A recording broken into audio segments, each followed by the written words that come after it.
Ada cukup banyak calon mahasiswa baru yang gagal dalam mengikuti seleksi masuk perguruan tinggi negeri.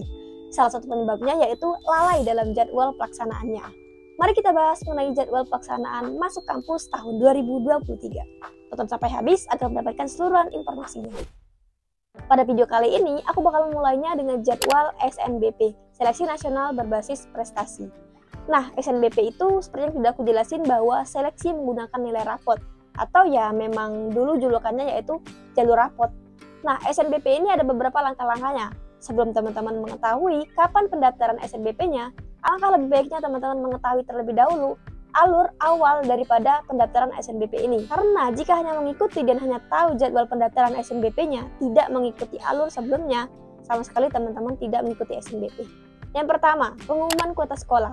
Pengumuman kuota sekolah ini diumumkan pada tanggal 28 Desember 2022. Buat yang belum tahu pengumuman kuota sekolah itu, yaitu pengumuman berapa persen sih kuota sekolah yang ada di suatu sekolah SMA.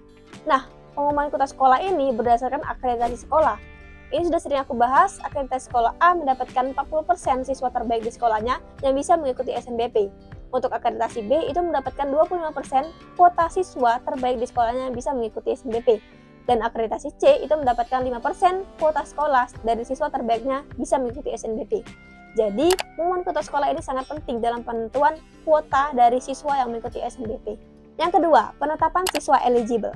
Penetapan siswa eligible ini diumumkan pada tanggal 3 Januari sampai dengan 8 Februari. Penting sekali teman-teman untuk mengetahui penetapan siswa eligible ini, karena ini merupakan langkah awal untuk teman-teman apakah teman-teman itu bisa mengikuti SNBP atau tidak. Mengingat SNBP ini tidak semua siswa bisa mengikutinya, melainkan siswa yang berkesempatan saja yang memiliki prestasi akademik dan juga teman-teman yang sudah disaring dan diperingkatkan oleh sekolahnya. Tentunya penetapan siswa eligible ini dilakukan oleh sekolah, tidak dilakukan oleh penyelenggara dari pihak penyelenggara SNPMB-nya. Nah, untuk mengetahui penetapan siswa eligible, silakan teman-teman tanyakan kepada pihak sekolah mengenai siswa eligible-nya, apakah teman-teman termasuk atau tidak. Seperti yang sudah aku jelaskan pada video sebelumnya, bahwa siswa eligible itu ditentukan oleh sekolah dan ada yang namanya pengumpulan nilai rapot. Jika teman-teman itu merupakan dari siswa eligible, tentunya urutan teman-teman itu sesuai dengan kuota sekolah.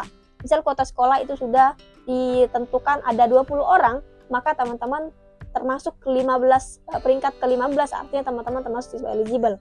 Dan apabila teman-teman tidak termasuk siswa eligible, maka peringkat teman-teman di bawah dari 20 orang. Sangat penting untuk mengetahui bahwa apakah teman-teman itu siswa eligible atau tidak, mengingat ini merupakan langkah awal untuk mengikuti seleksi SNBP. Yang ketiga, pembuatan akun SNPMB. Ini dilakukan pada tanggal 16 Januari sampai dengan 15 Februari.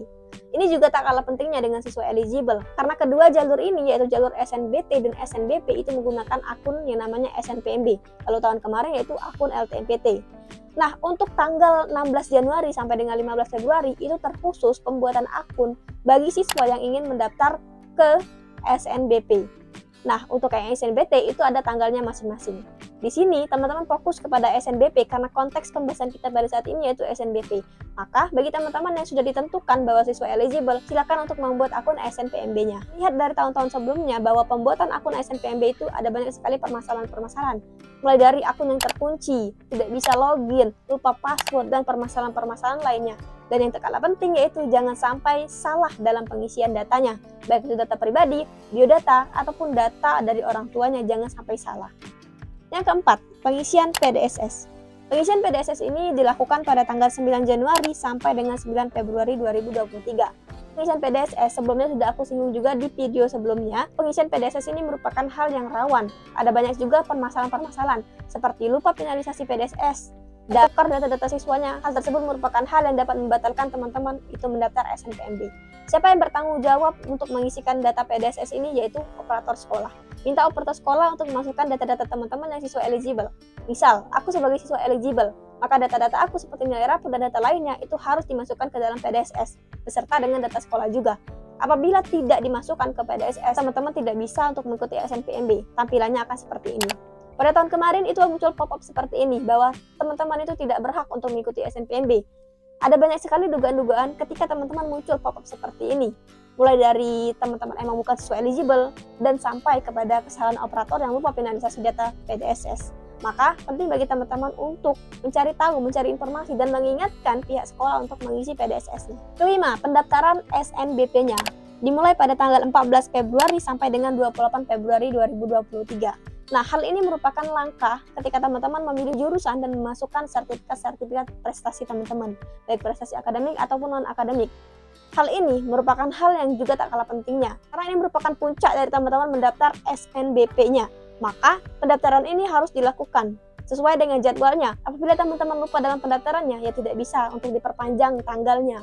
Maka dari itu, aku harap teman-teman bisa mengingat tanggal-tanggal ini dan jangan sampai lalai dalam tanggal-tanggal tersebut yang mungkin teman-teman merasa tanggalnya itu panjang dan tanggalnya itu cukuplah waktunya untuk melakukan hal tersebut. Karena kita tidak pernah tahu teman-teman apa permasalahan yang akan terjadi pada saat pembuatan akun, pendaftaran, dan hal lainnya. Mengingat dari tahun kemarin banyak sekali permasalahan-permasalahan, mulai dari banyaknya yang akses sehingga situsnya selalu maintenance, sampai dengan data-data salah dan tidak bisa mendaftar sehingga akunnya tersebut bisa saja terkunci seperti tahun kemarin. Yang terakhir yaitu pengumuman SNBP. Pengumuman SNBP ini dilakukan pada tanggal 28 Maret 2023. Pengumuman ini dimulai pada jam 15. Oh ya, untuk seluruh dari jadwal tersebut itu ditutup pada tanggal 15 waktu Indonesia Barat. Maka di jam 15 itu adalah penutupan, bukan di jam 00 pada tanggal 15 Februarinya. Jadi diingat, jangan sampai lupa terhadap tanggal-tanggalnya. Itulah merupakan tanggal-tanggal dari pendaftaran SNBP-nya. Aku harap teman-teman bisa ingat bahwa ini merupakan tanggal dari proses pelaksanaan masuk perguruan tinggi di jalur SNBP. Bagi teman-teman yang ingin mendaftar SNBT, kita bahas di sini jadwalnya. Yang pertama, pembuatan akun SNPMB tanggal 16 Februari sampai dengan 3 Maret 2023. Nah, ini merupakan khusus untuk teman-teman yang mendaftar SNBT dan teman-teman yang sudah mendaftar SNBP namun tidak lolos di SNBP, teman-teman tidak diperkenankan lagi untuk membuat akun SNPMB. Silakan gunakan akun yang sudah teman-teman buat ketika teman-teman mendaftar SNBP-nya. Maka ini khusus untuk pendaftaran SNBT-nya, untuk pembuatan akun SNPMB-nya. Yang kedua, langsung kepada pendaftaran UTBK. Karena di bagian SNBT ini tidak ada lagi melibatkan sekolah-sekolah untuk memasukkan data teman-teman. Ini murni teman-teman sendiri yang mendaftar dan ini tidak memasukkan data sekolah, data-data lainnya. Dan teman-teman ini merupakan persaingan nilai rapot dan persaingan banyak sekali siswa-siswa, baik itu siswa yang gap year 1 tahun yang lalu, 2 tahun yang lalu, dan seangkatannya itu lumayan banyak dan teman-teman harus dipersiapkan. Nah, pendaftaran UTBK-nya atau pendaftaran SNBT-nya. Jika itu merupakan ujian tulis berbasis komputer, tanggal pelaksanaan yaitu 23 Maret sampai 14 April.